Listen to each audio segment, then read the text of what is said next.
arrest of Pakistan's former Prime Minister Imran Khan, which has prompted protests in several cities. Well, from Lahore, let's speak to former Pakistan Prime Minister Imran Khan. Mr. Khan, thank you for your time. Why won't you comply with the arrest warrant and allow the law to take its course?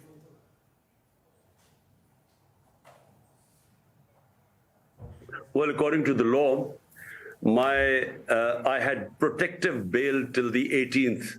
So 4 days earlier, the police arrives with the arrest warrant, which is totally illegal.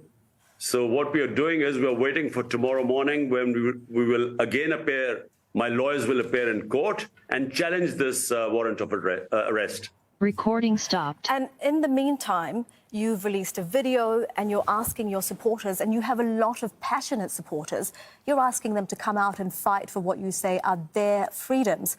Are you not worried that your message asking people to fight could result in violence? Well, fight for their freedom means fight for their fundamental rights, which means peacefully protesting what you believe, the Constitution and the law of the land, what gives you the right to protest.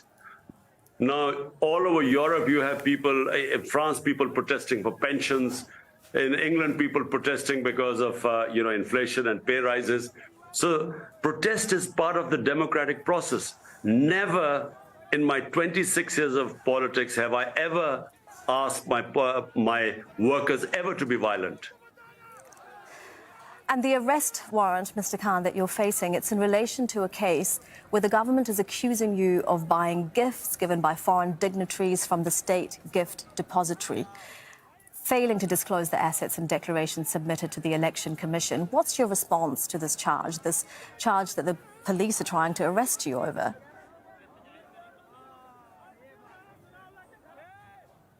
This is absolutely a fabricated allegation. It's not even it's not even contested by us.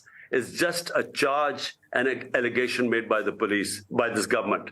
Now, there are 80 cases against me.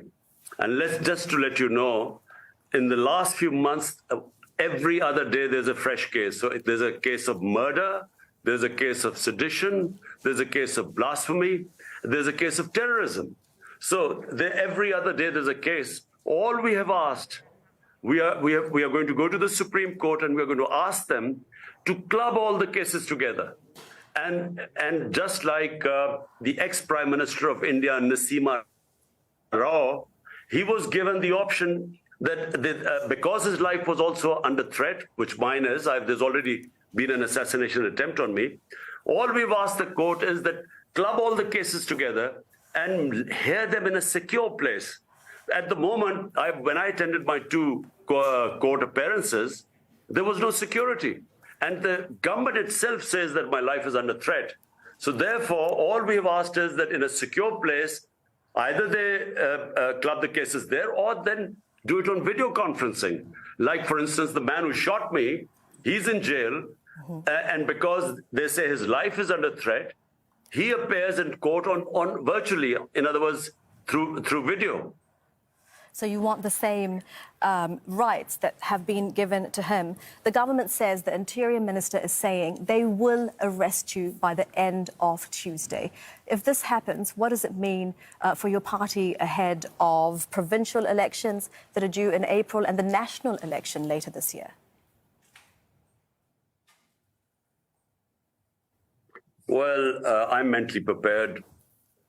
I'm already that they would come and arrest me tonight because there's a huge force outside. I mean, they have not just the police, they've got the Rangers there too, which is the army. And it seems as if Pakistan's biggest terrorist is holed up inside. So, I think they're determined. The reason why they want to arrest me is not because they're worried about rule of law, because the biggest criminals are right now sitting in government. 60% of cabinet is on bail on corruption cases. It's because they want to remove me from the electoral contest, because they are petrified of the popularity of my party.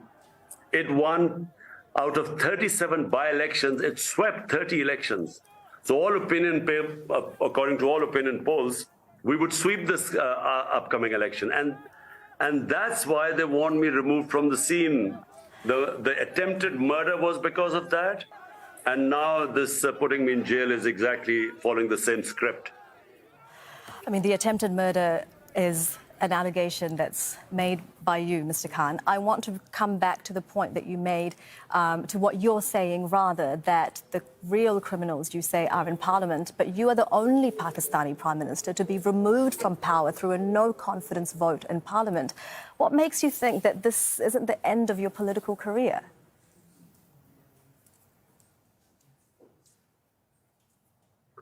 Well, normally when someone is removed from power, it means that they have to be prepared for political wilderness for quite some time. In our past, governments have been removed from power, but always on corruption cases or very poor economic performance coupled with corruption cases.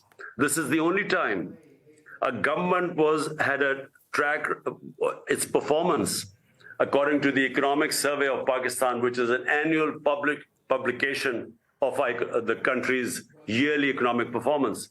So according to that, the journal that is published every year, we had the best economic performance in the last 17 years, despite 2 years of COVID. So our government was not removed either because of corruption or because of lack of economic performance. It was removed through conspiracy. And that's why there has been such a public backlash.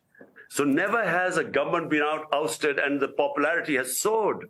I mean, in Pakistan's history, never has a government the amount of popularity that my party has.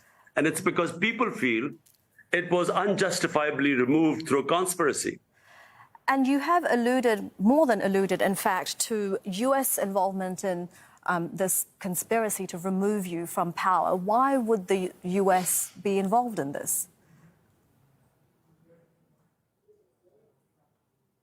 Well, in the beginning, we thought this was initiated by the US, but actually it was initiated by our ex-army chief, who was then the army chief, and he built this campaign against me.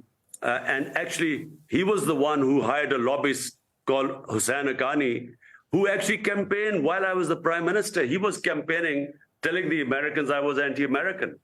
And that's when, because of what was fed to them, this letter, the cipher conversation between our ambassador in Washington and Donald Lu, the Undersecretary of State for South Asia, that cipher was initiated then from Washington, which said Imran Khan should be removed from power or there'll be consequences to Pakistan, and through a no-confidence motion. That's how it came about. So yes, the US was involved, but as we discovered later on, not because they thought there was something wrong. All right. They were actually told by our ex-army chief that it was I who was anti-American. So that was what happened. Former Prime Minister Pakistan joining us live from his home in Lahore there. We thank you for your time. Thank you.